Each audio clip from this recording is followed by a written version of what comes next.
Alright, before I get into the explanation of what I just did, almost everything I'm going to talk about in this video was discovered by Progamerzim, so credit goes to them. They did a ton of research and found a bunch of really cool stuff.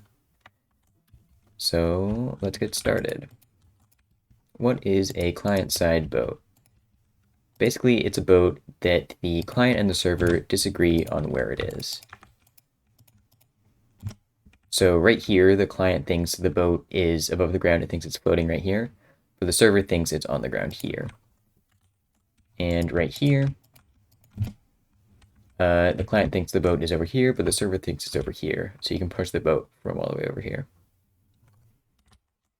There are two ways to make client-side boats.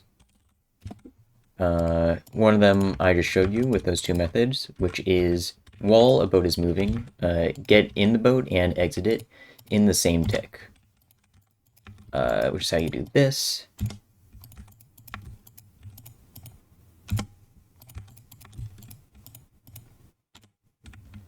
So while it's moving, you enter it and exit it at the same time, which makes the boat stay at the place that you did that, and then the server boat keeps moving. So the client boat stays at the place that you did that, and the server boat keeps moving.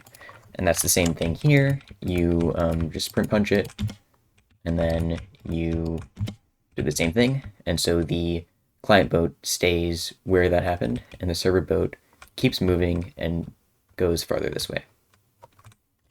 And the second way to create a client-side boat is to just exit a boat while it's moving. And as you can see, in this case, the client boat actually moves forward and the server boat stays behind. And you can actually do this vertically too, not just horizontally. So if you exit a boat before it hits the ground,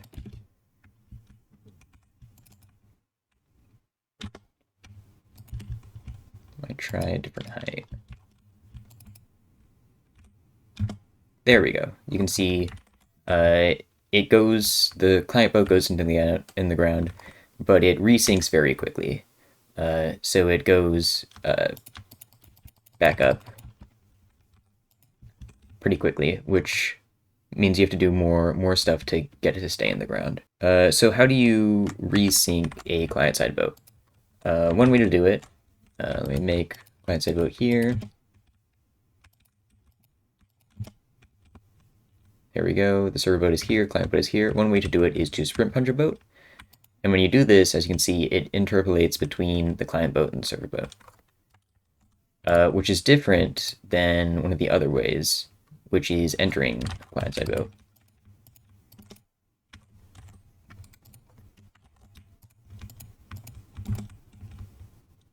As you can see, server boat is here, client boat's here. When you enter it, let me just put a block here so you can see where the boats are. So one of them's right here, one of them's right here. When you enter the client boat, the server boat will go to the client boat. However, this doesn't work if the client boat is in a place where Minecraft doesn't think it should be.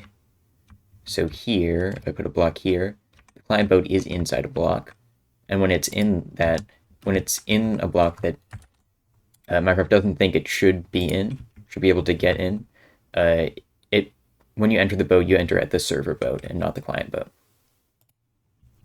However, when Minecraft does this calculation, when it looks at the edge of this block and sees if the boat is on this side of it or in it at all, there is a very small margin of error when it does that calculation. So if you're in the block just a very small amount, the boat, you will enter at the client boat and not the server boat.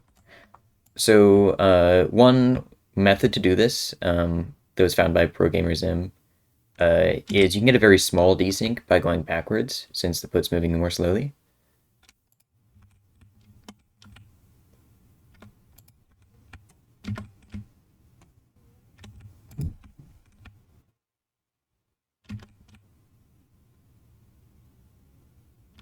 If I can get it here.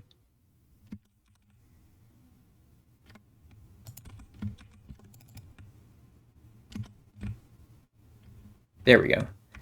You can get a very small desync by going backwards, and you can just push it into the block, and when you enter, it'll be inside that block. And you can do just the regular bow clip through all there.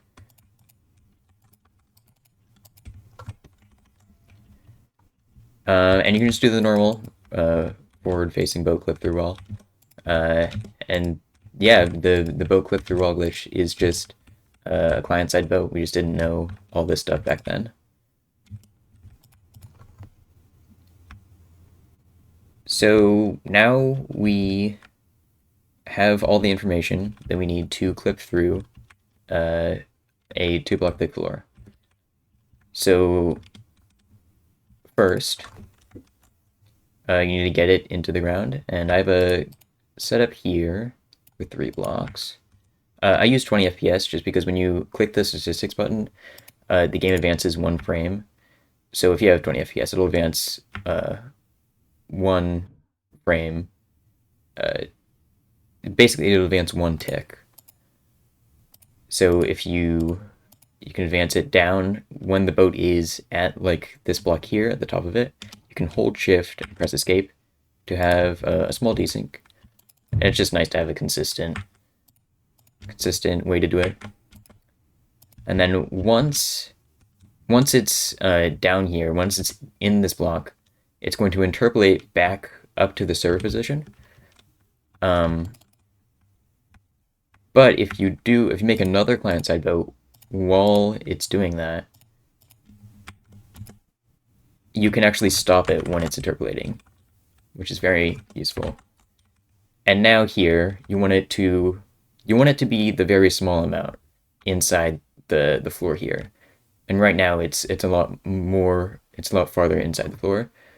So you want to make it resync, but you want it to resync slowly. So you want to interpolate it and then make another client-side boat while it's doing that. I failed there. I should be able to get it here.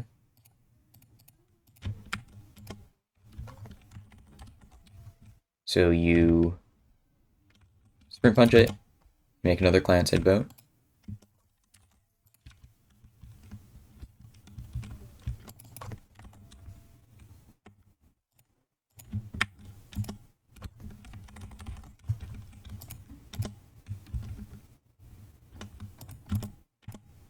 There we go. So this one, you can barely see the bottom line of the hitbox there, which means it is barely inside that block. So when you enter it, the server boat will go to the client boat, and it'll fall down through here. And then when it's falling, you do the normal like clip through 1 block where you enter and exit in 1 tick. So enter it normally, it'll go down. And if I got the clip there, you would be able to go through 2 blocks. So it's just like the water 2-block phase, but without water. There are some more things you can do with this.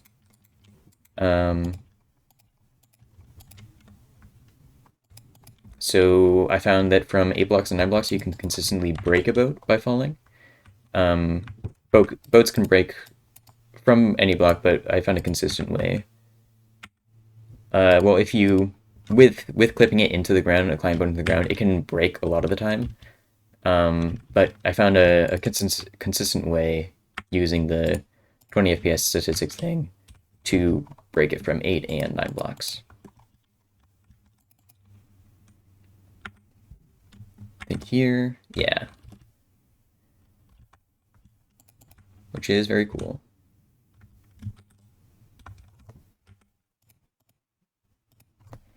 And finally, one last thing. You can actually raise a client-side boat. And you do this by, if you sprint punch a boat and press right-click and shift at the same time, you do that all at the same time, it actually raises a very small amount.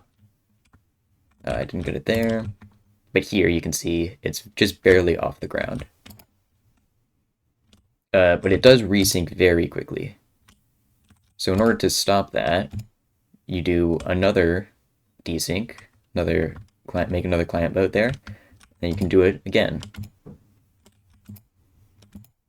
So I'm gonna lower the tick rate to make this easier.